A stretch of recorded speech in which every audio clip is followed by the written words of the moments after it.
Você já imaginou abrir o portão da sua casa e dar de cara com uma onça atravessando a rua? Não é cena de filme, não é história antiga, está acontecendo agora. Em diferentes cidades do Brasil, moradores registram animais silvestres circulando por bairros, atravessando avenidas e ocupando espaços que, até pouco tempo, eram considerados exclusivamente humanos. A pergunta que não quer calar é: a selva está invadindo as cidades, ou somos nós que invadimos a selva? Nos últimos anos, relatos de onças pardas aparecendo em áreas urbanas se tornaram cada vez mais frequentes. Elas surgem em terrenos baldios, chácaras próximas a condomínios e até em ruas asfaltadas. Muitas vezes assustadas, desorientadas, procurando alimento ou tentando apenas atravessar um território. Um território que, um dia, já foi delas. A cidade cresceu, o concreto avançou, as árvores caíram. Mas os animais continuaram ali. Imagine o impacto para um morador que vê uma onça caminhando entre carros estacionados. O medo é imediato, a tensão se espalha. Mas será que esse animal realmente invadiu aquele espaço? Ou ele apenas seguiu um caminho que sempre existiu, agora cercado por muros, prédios e postes de luz? Enquanto isso, as câmeras de segurança captam imagens que viralizam nas redes sociais. Comentários se dividem entre pânico e fascínio. Alguns pedem a captura imediata, outros defendem a preservação. Mas poucos param para refletir sobre a origem do problema. O que mudou primeiro? O comportamento da onça ou o tamanho da cidade? Se você já viu algum animal silvestre perto da sua casa, comenta aqui embaixo o que era e como você reagiu. Sua experiência pode fazer parte dessa conversa. E não são apenas as onças. Em diversos bairros brasileiros, jacarés têm sido encontrados atravessando ruas, descansando em calçadas ou aparecendo em quintais após períodos de chuva intensa. Em regiões próximas a rios, lagoas ou áreas alagadas, a expansão urbana transformou o habitat natural desses répteis em loteamentos, avenidas e condomínios fechados. Durante enchentes, o cenário se torna ainda mais impressionante. A água invade as ruas, e com ela, os animais que antes viviam escondidos nos mangues, brejos e margens de rios. De repente, um jacaré aparece no meio do bairro, cercado por curiosos gravando com o celular. A cena parece absurda, quase surreal. Mas, para o animal, aquilo pode ser apenas um deslocamento natural dentro do território que sempre ocupou. O problema é que a cidade não foi planejada para conviver com predadores silvestres. A reação humana costuma ser o medo ou a agressividade. Muitas vezes, equipes ambientais precisam ser acionadas para resgatar e devolver o animal à natureza. Só que a natureza já não é mais a mesma. Fragmentada, reduzida, pressionada por construções e rodovias. Você acha que as cidades deveriam ter mais áreas verdes conectadas para permitir a passagem segura desses animais? Comenta aqui sua opinião. Esse debate é mais urgente do que parece. E se você quer entender o que está acontecendo com o nosso meio ambiente e como isso impacta diretamente a vida nas cidades, já deixa o like, se inscreve no canal e compartilha esse vídeo. Quanto mais pessoas participarem dessa discussão, melhor. Olhe para o alto na sua cidade. O que você vê? Fios elétricos, postes, telhados. Agora, imagine que para alguns animais isso é o mais perto que eles chegam de uma floresta. Em muitas cidades, quem domina essas estruturas urbanas são os macacos. Eles aprenderam a usar os cabos como se fossem galhos, caminhando equilibrados sobre a fiação, atravessando quarteirões inteiros sem tocar o chão. Eles transformaram a nossa rede elétrica em uma espécie de nova floresta suspensa. Essa adaptação é impressionante, não é? Mostra uma inteligência, uma resiliência e uma capacidade de sobrevivência incríveis. Mas, ao mesmo tempo, essa imagem revela um problema muito profundo: a redução drástica das áreas de mata contínua. Quando as árvores são cortadas e os corredores ecológicos desaparecem, os macacos precisam buscar alternativas, e a alternativa que eles encontraram foram os nossos fios. Só que essa convivência improvisada é cheia de riscos. Choques elétricos, quedas, acidentes. Para eles é um perigo constante. Para nós, o contato mais frequente entre humanos e animais aumenta a possibilidade de conflitos e até de transmissão de doenças. A cidade e a selva estão dividindo o mesmo espaço de uma maneira cada vez mais intensa e nem sempre harmoniosa. No meio disso tudo surge uma grande questão. Será que estamos preparados para conviver com a fauna silvestre dentro dos nossos centros urbanos? Ou ainda enxergamos esses animais como invasores indesejados?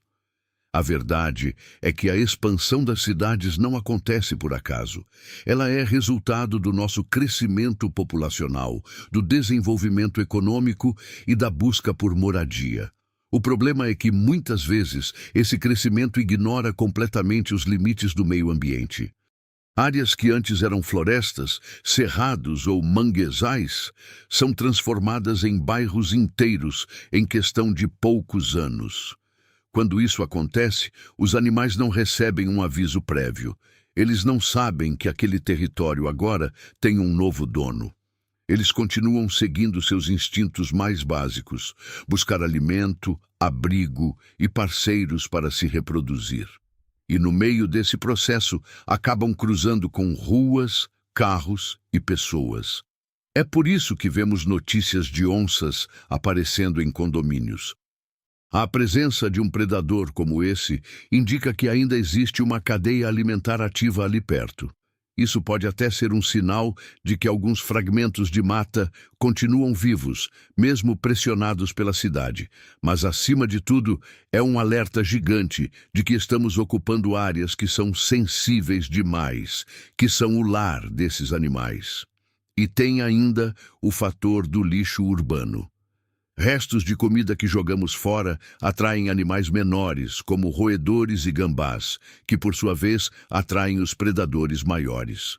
A cidade, sem querer, passa a oferecer recursos fáceis, alterando o comportamento natural da fauna.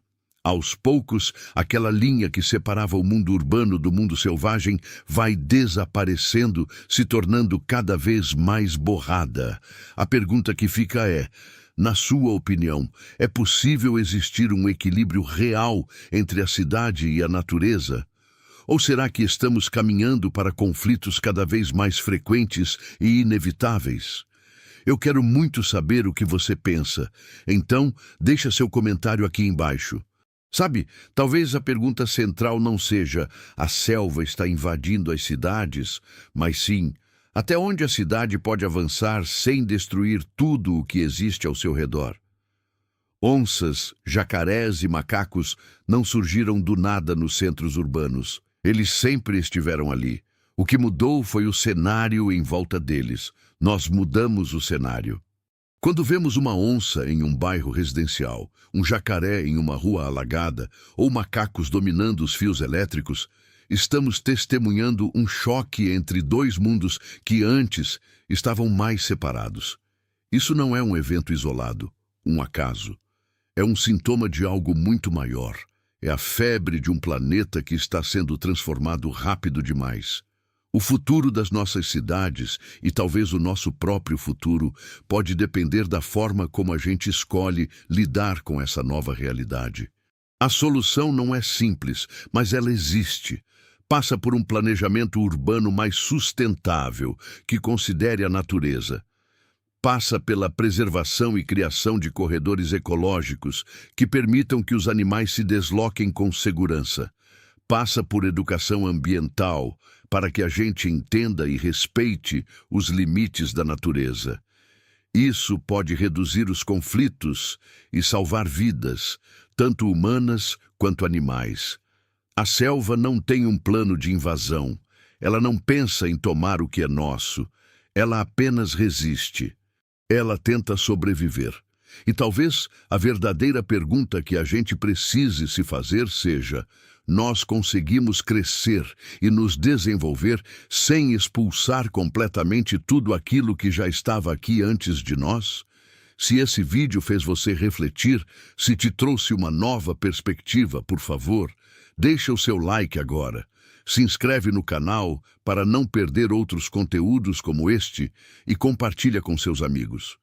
A sua participação fortalece essa discussão e ajuda a levar essa consciência para muito mais gente. E não esquece de comentar. Na sua visão, estamos invadindo ou sendo invadidos? Obrigado por assistir e até a próxima. A selva brasileira é um tesouro de biodiversidade, o lar de criaturas incríveis que despertam a nossa curiosidade. Agora que você já sabe o que eles aprontam pela cidade, vamos saber mais sobre eles, os animais mais icônicos do Brasil. A poderosa onça-pintada, o pré-histórico jacaré e os inteligentes macacos. Prepare-se para descobrir fatos que vão te deixar de queixo caído sobre esses gigantes da nossa fauna. Vamos começar com a verdadeira rainha das nossas florestas, a onça-pintada. Você sabia que ela é o maior felino de todas as Américas? A força desse animal é simplesmente monumental. A mordida da onça-pintada é a mais forte entre todos os grandes felinos, tão poderosa que consegue perfurar o casco de tartarugas e até o crânio de suas presas com uma única abocanhada. E tem mais, ao contrário da maioria dos gatos, elas não têm medo de água. Pelo contrário, são nadadoras espetaculares e frequentemente caçam em rios e pântanos, capturando desde peixes e capivaras até mesmo jacarés. Cada onça-pintada tem um padrão de manchas completamente único, como se fosse uma impressão digital. Isso ajuda os cientistas a identificar e monitorar cada indivíduo na natureza. Elas são animais solitários, mestres da discrição, verdadeiros fantasmas da floresta, movendo-se sem serem notadas. A sua presença imponente e misteriosa é o que a torna um símbolo tão forte das nossas matas. Agora, vamos descer para as águas dos rios e pântanos para encontrar um predador que parece ter saído da era dos dinossauros, o jacaré. Aqui no Brasil, temos várias espécies, e o jacaré-açu, lá da Amazônia, é o maior de todos, podendo passar dos 5 metros de comprimento. Uma curiosidade impressionante sobre eles é que o sexo dos filhotes é definido pela temperatura do ninho. Se o ninho for mais quente, a tendência é nascerem machos. Se for mais ameno, nascem fêmeas. Eles são mestres absolutos da paciência. Podem passar horas e horas imóveis, só com os olhos e as narinas para fora da água, esperando o momento exato para dar o bote em uma presa desatenta. E não se deixe enganar pela aparência lenta que eles têm em terra. Na água, eles são incrivelmente ágeis e velozes, usando a sua cauda musculosa como um motor poderoso.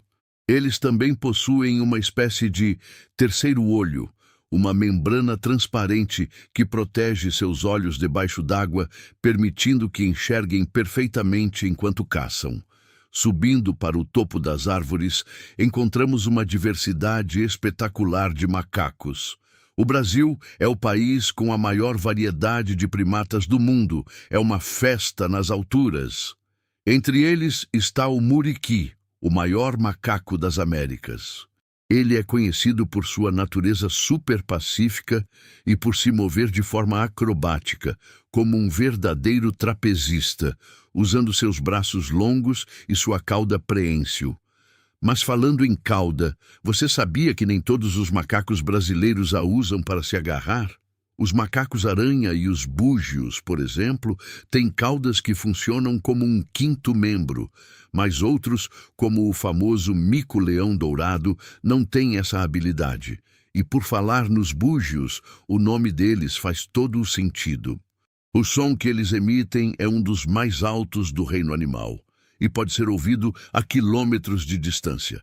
É a forma deles de dizer: esse território é meu. Outra estrela é o macaco-prego, famoso pela sua inteligência impressionante. Eles são um dos poucos animais que usam ferramentas, como pedras, para quebrar cocos e outros alimentos bem duros. A onça-pintada, com sua força incomparável, o jacaré, um sobrevivente ancestral, e os macacos, com sua inteligência e diversidade, são só uma pequena amostra da riqueza incrível da fauna brasileira. Cada um desses animais tem um papel vital no equilíbrio do seu ecossistema. Proteger os seus lares é proteger a nossa própria herança natural. Conhecer essas maravilhas é o primeiro passo para a gente valorizá-las e lutar pela sua conservação. A verdade é que a sobrevivência dessas espécies depende de cada um de nós. Espero que você tenha curtido essa jornada pela vida selvagem do Brasil. E acredite, ainda há muito mais para explorar e descobrir. Se você se surpreendeu com essas curiosidades, deixe o seu like e compartilhe esse vídeo com seus amigos. E o mais importante, não se esqueça de se inscrever no canal para mais aventuras pelo fascinante mundo animal. Muito obrigado por assistir e a gente se vê na próxima.